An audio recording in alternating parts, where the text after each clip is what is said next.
Well, last weekend we kicked off Thrive, and we talked about what it means to be rooted and established in love.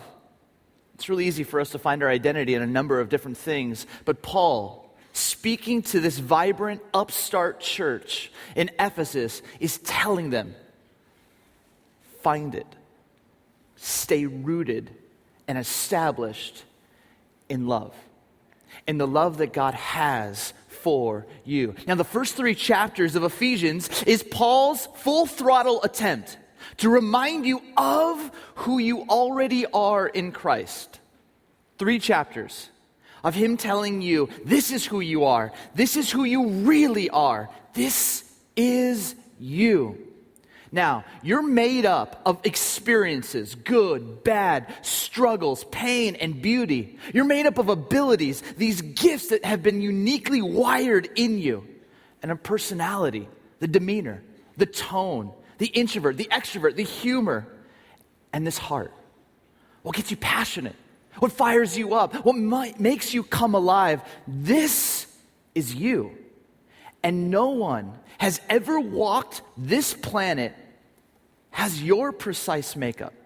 When you get to heaven, God is not going to ask you, why weren't you more like Moses? Why weren't you more like this person or that person? You know what he's going to ask you? Why weren't you more like you? The person I intended for this earth. See, the first 10 verses of Ephesians chapter 2 are rich in detail about the spiritual journey. For this vibrant young church in the heart of Ephesus, a 250,000 person city, Paul wants to both remind and unleash them for kingdom good. But he begins chapter 2 by taking them back and reminding them first of who they once were. Paul writes, as for you. Now imagine yourself in that house as this letter from Paul is being read. As for you, as for every living, breathing person in this room or watching online, Paul says, you were dead. There was no pulse, no vitality, no growth. You were the antithesis of thriving. You had stumbled far, far, far away from God.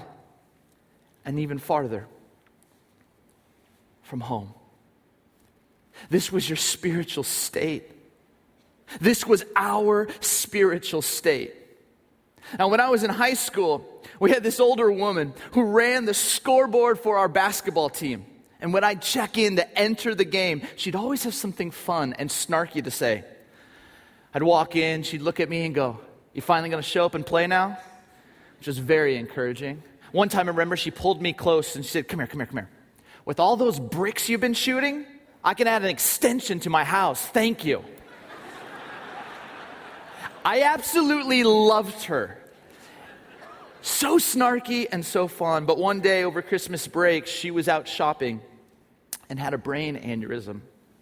And she was taken to the hospital, transferred to the intensive care unit, and within a few days was pronounced dead. News spread quickly in our small town, and I found out the hospital that she was at, and I drove to it as quick as I could, and I actually snuck into ICU. I walked beside her bed, sat down, and just held her hand. She'd wanted to be an organ donor, so they were keeping her alive by machines. Wires. So many wires beeping to keep her breathing. And I didn't know that she had already passed. But for a good hour, I sat beside her, holding her hand, praying and reminiscing. She was dead, yet breathing. And this is the picture that Paul is painting, that each of us were the walking dead. Dead, yet breathing. Breathing, but far, far, far from home. Ephesians 1:1 says, as for you, you were dead in your trespasses and sins. I don't know about you, but every time I see one of those no trespassing signs, something inside me just wants to enter. Like, look at this sign right here. And a chain link fence, there's probably so much fun back there, isn't there? I mean, there's kind of clouds in the back. You're like, man, I bet there's such good stuff back there. And all through growing up, I'd see those signs, and it was like an invitation. Like, there's got to be more on the other side. I'd climb fences. I'd walk in. I'd go check it out. High school, the same thing. I mean, I'm curious about it. And the truth is, it takes us back to the garden because there was one massive no trespassing sign. And yet, for many of us, just like that first man and woman, we've often wondered, is God holding back?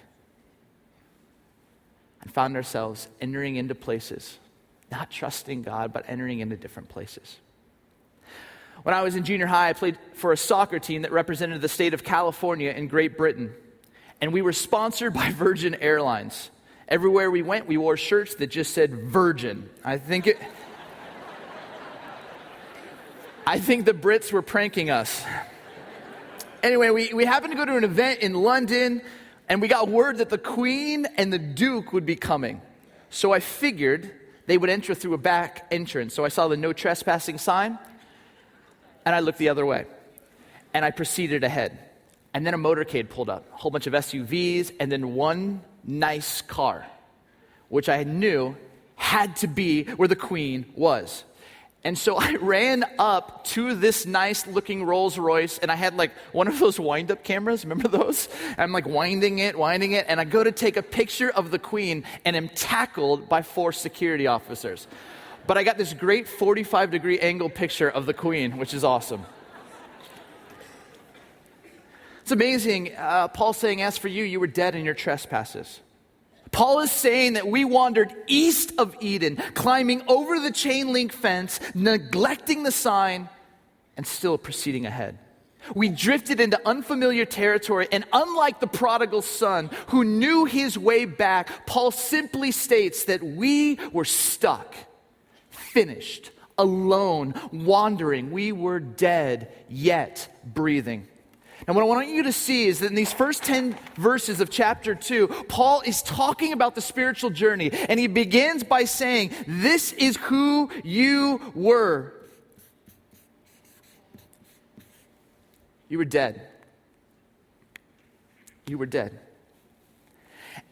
This, my friends, is the plight of humanity without God. And right here, I guarantee you, many of you are starting to get a little squirrely. Defense mechanisms are kicking in. You're telling yourself, I'm not that bad. I grew up in church. My spouse is that bad, or some other family member. Definitely that coworker of mine. They've done some trespassing.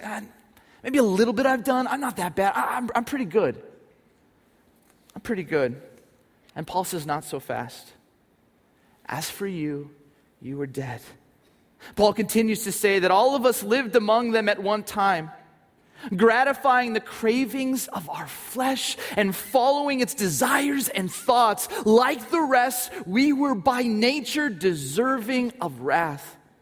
See, we started delighting in trespassing. We filled our lives with the desires of our bodies. We took what we wanted, when we wanted, how we wanted. And we didn't even blink an eye.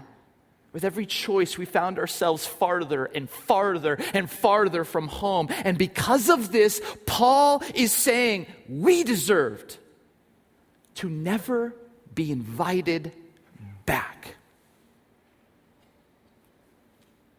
Is that you? Are there a place in your life that you find yourself trespassing, climbing fences, delighting in struggles and pain? Friends, what's that place, that thing, that secret that you've deliberately neglected the sign, climbed the fence, and in your heart, you know you're far from home, far from who you were created to be, far from who you want to be. You're dead, yet breathing. And Paul so brilliantly then flips the script. If these first couple of verses were to show us the plight of humanity without God, then these next few show us the privilege of humanity with God. Paul says, but Because of his great love for us, God, who is rich in mercy, made us alive with Christ, even when we were dead in our trespasses. It is by grace you have been saved. Let me just tell you, friends, that the first 7 verses of chapter 2 are one gigantic run-on sentence, 104 words of Paul just emoting the journey of our existence. And what he's saying here in this powerful verse is, but you were dead, but because of his great love, God, who is rich in mercy, made a way. Made a way for you to be alive. In view of all of your trespasses, by grace you can be saved. And what Paul's saying here is there is this beautiful reality of the cross. And because of that, you have the chance to be alive. And it all exists because of 2 words. 2 words that kind of Paul uses in that phrase underscore the entirety of the gospel, capturing the essence of God's character and showcasing what is possible. Those 2 words, but God. But because of his great love, God, in his rich mercy, made a way for you to be alive. See, as for you, as for me, we were dead. But God, as for you, as for me, many of us struggling with issues of control. But God, as for you, as for me, having addictions, hurts, habits, and hang-ups. But God. That is the gospel. That is the good news. That even though every one of us were dead, but God made us alive. I don't know about you, but that just gets me so fired up. But God, because of his unfathomable love, his wealth of mercy, he made us alive with Christ. He neglected the sign. He climbed the fence, and he found us. We are no longer the walking dead, and we have been invited to thrive. That's what I'm talking about. That's some good news, right? See, God's love pursued us even when we ran away. God's mercy saw us even when we were down and out and helpless. God's grace looked past it all and it liberated us. And Paul says it again, for it is by grace you have been saved through faith. And this is not from yourselves, it is a gift of God, not by works, so that no one can boast. It's a gift. This whole movement is about nothing you did. No room for you to boast. It's all a gift. It's grace that found you, grace that saved you. It's all a gift of grace. But our culture is profoundly good at co-opting beautiful things about God to be about us, isn't it? See, during Paul's day, the Greeks and the Romans, they had all of these bizarre ideas about the gods. They had this thought that there were these gods, kind of like think fairies and Tinkerbell kind of things, that were out there. And these gods would almost send these kind of little fairies to kind of actually help you have happiness or help you with creativity. And the Greeks and the Romans had this word. It was called eudaimonia. And this word meant to be well-daemoned. A daemon was the name of these kind of fairy things. Now, Elizabeth Gilbert says this, that the Greeks and the Romans believed that their happiness was taken care of by some external daemon spirit guide, one for happiness, and they also believed that each person had an external spirit guide for creativity. Gilbert says that the Romans had a specific term for that helpful deity. They called it your genius. Your guardian deity, the conduit of your inspiration, which is to say, the Romans didn't believe that an exceptionally gifted person was a genius. They believed that an exceptionally gifted person had a genius. It's interesting, though, Because we now refer to each other as geniuses. My kid's a genius. I wish my kid was a genius. Wasn't that a genius idea? You are a genius. And I tell you this because we are so good at co-opting ideas and making ourselves the focal point all the time. Something in us wants to find a way to do the same thing with grace. And Paul is absolute in his resolve that we just can't do it. God knows if we could, we'd find a way to make it about us. And if we could, it would cease to be grace. The invitation is to simply just receive the gift that you are worth loving. This is who you are. But here's what happens.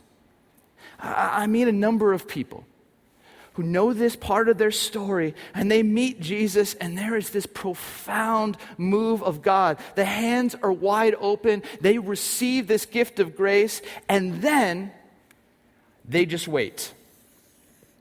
They wait for heaven. They wait for the day that they can enter the gates. They wait for a life where they can be with God. And all they do is they keep this grace to themselves. And they talk about it. I've been saved by God's good grace.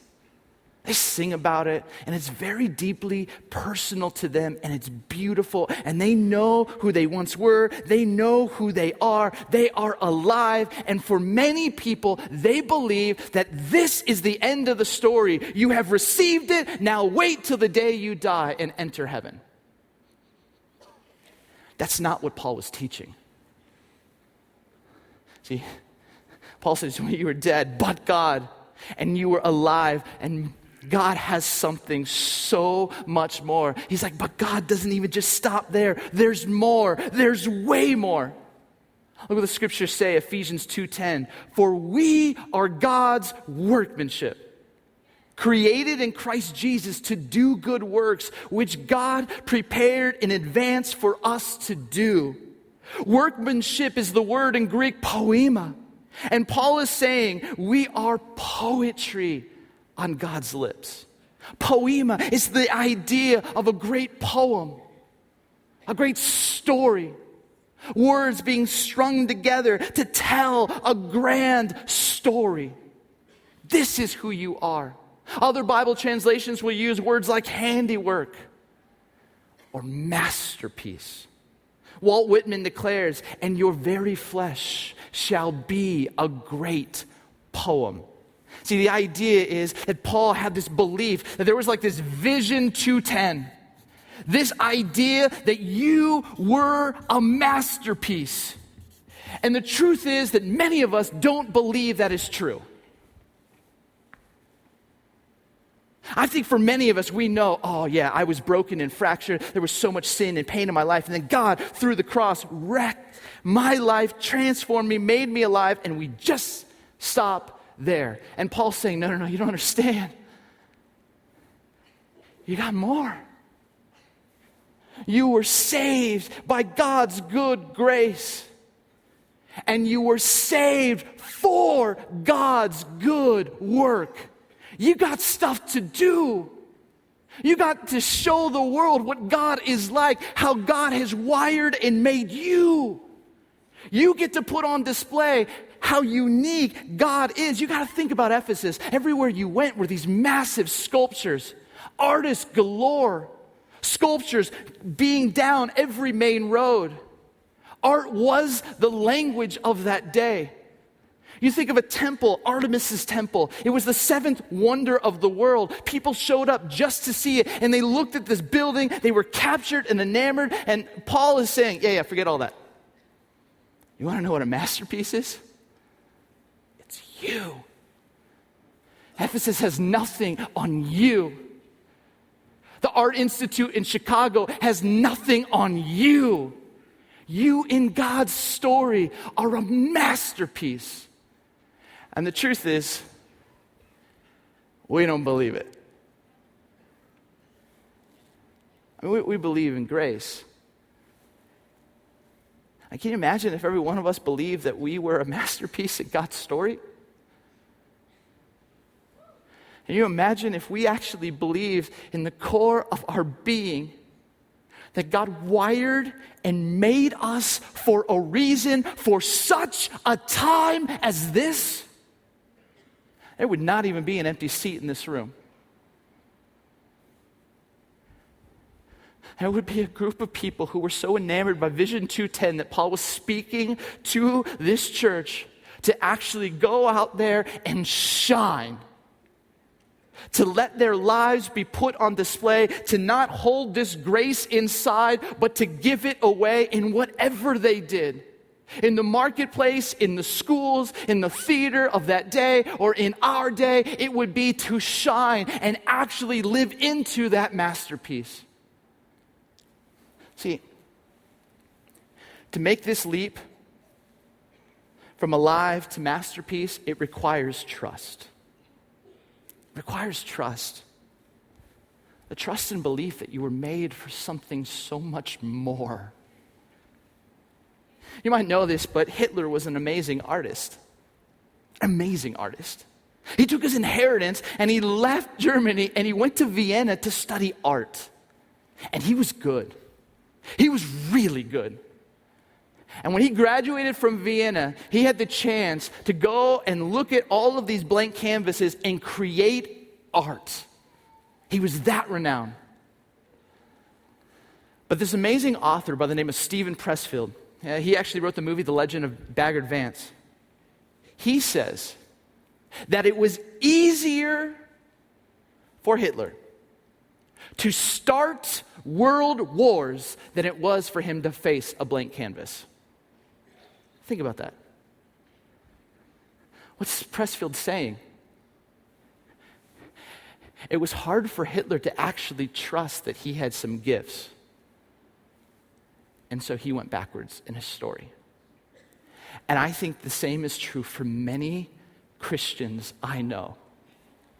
They don't trust that they are a masterpiece because of God. They don't trust it, and so what do? They return to being dead men and women walking, dead yet breathing, finding themselves just escaping and running, being controlled by fear, going back to habits and addictions. Last night, a number of people just came forward and said, "That's me. I don't actually trust and believe that I am God's masterpiece." And I imagine that many of you in this room, you're here, and maybe you've tasted, or you've heard that whisper, or you've read that verse, or you believe it a little bit, but I just want to tell you, that's who you are. And when you live like that, the entire kingdom wins. But I imagine that for some of you, you just don't know how. How do I move from being alive to actually taking my place as God's masterpiece in Christ Jesus, doing the things that He created in me, the good work in me to give away, that He's actually prepared in advance for me to do? And I want to tell you 3 ways. 3 ways in which you can make this profound movement from just being someone who has grace and has eternity to being someone who helps bring heaven here by putting God on display through the gifts He's given to you. 3 ways. The first one is this. Do you know your spiritual gift? I'm amazed at how many Christians just don't know their unique wiring. This coming Wednesday night, we are going to do a spiritual gifts class. Discover your spiritual gifts. If you don't know it, man, why wouldn't you show up and just learn?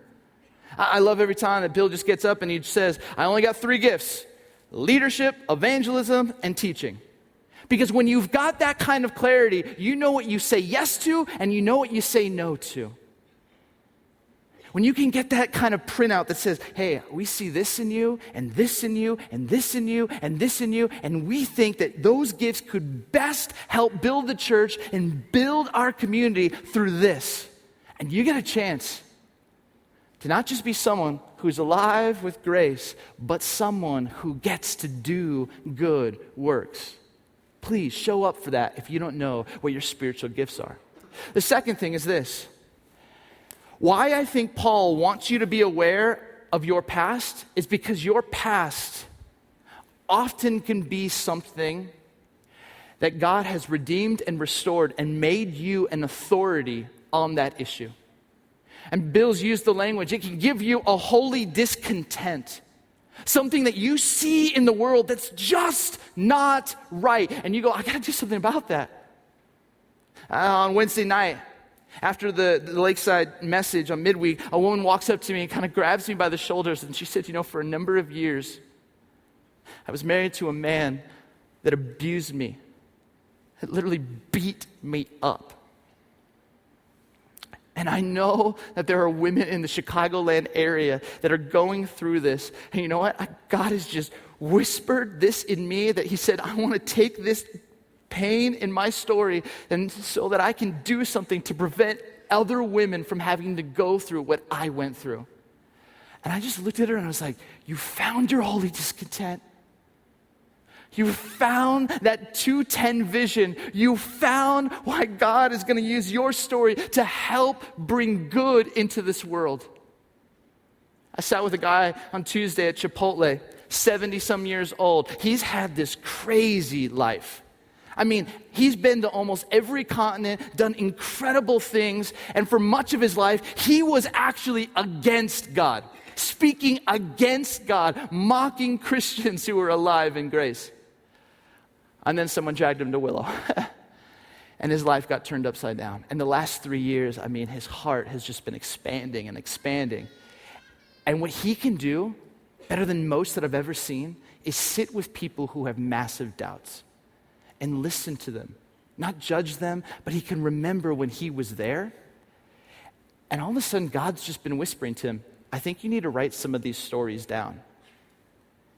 And he just sat with me, going, I think I should do it. And I looked at him and I go, you better do it. You better do it.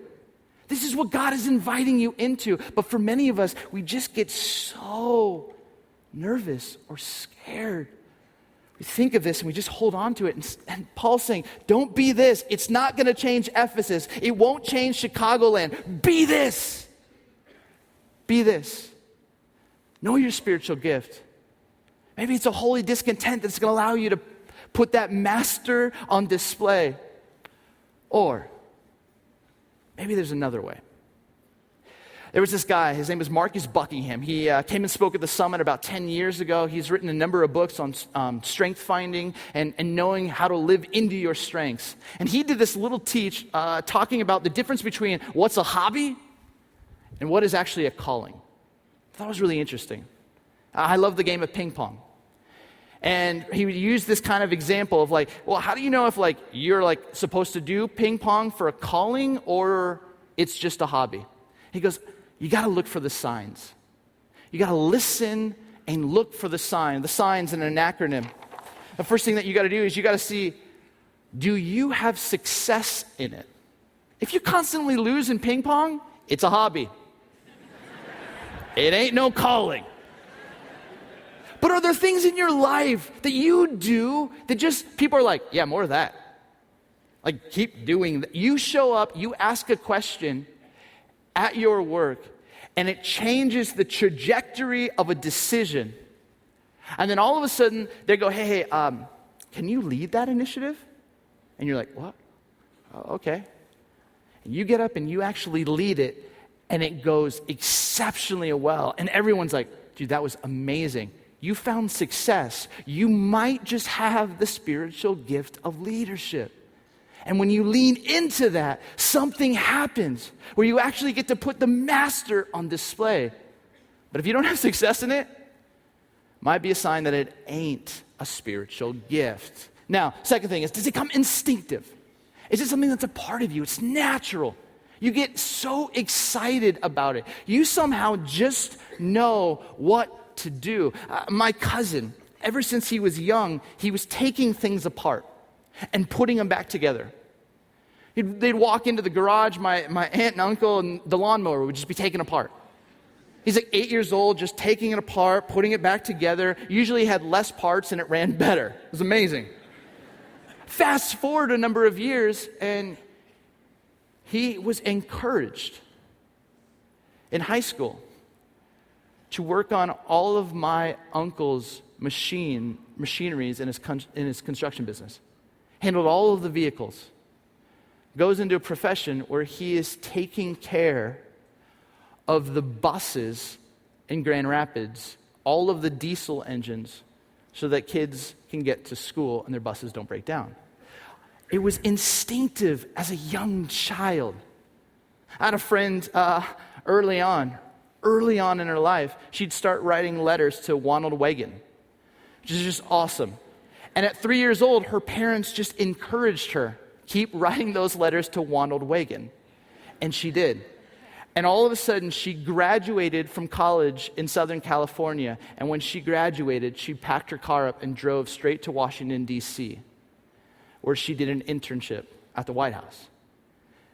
All because something was instinctive, something was inside her, and it was encouraged and drawn out. Thirdly, look for the sign where you start to grow. You do it, and your mind grows. You lose track of time. There's something in you that you just love to do. You want to learn more about it. You want to research more about it. It's just you. Look for that. And then lastly, does it fill a great need? There's a number of things that you can do with your gift. But does it fill a need to make this world better? See, what Paul was trying to tell these people was that you were once dead, but God made you alive by his grace. And the story doesn't stop there. You are a masterpiece and you have so much to do here on this earth. The invitation is to get in the game, friends. And I just want to ask you today, where are you? Where are you?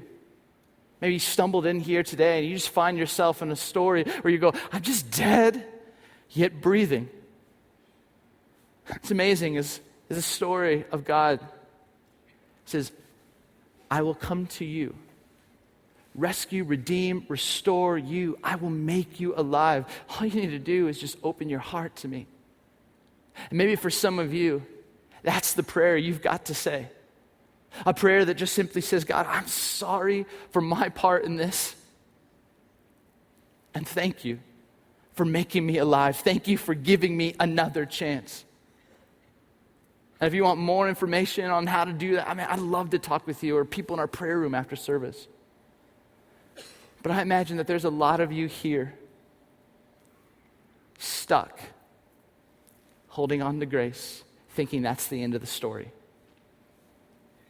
And I pray that you will find your spiritual gift or that holy discontent, or you would listen to the signs of your life and you would begin to trust that you not only have grace, that you not only were saved by God's good grace, but that you were saved also for God's good work. And when you do that, you will taste and see what thriving is all about. Amen? Amen. Let's stand for closing prayer. If you want to put your hands out, I'd just love to give you a blessing. My heart is for people who are really exploring, searching, doubting, wrestling.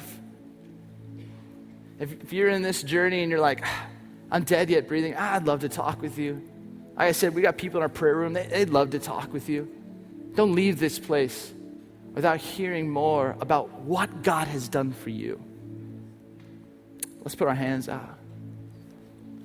My brothers and sisters of Willow Creek Community Church, may you not just hold grace, but may you live into it. And may you trust that the God who found you and made you alive has something even more for you. May you see yourself not as the past, but may you see yourself as the Master's piece, his art, prize, a gift to humanity. And may you live into that this week. Have a great, great week. Peace be with you. See you next weekend.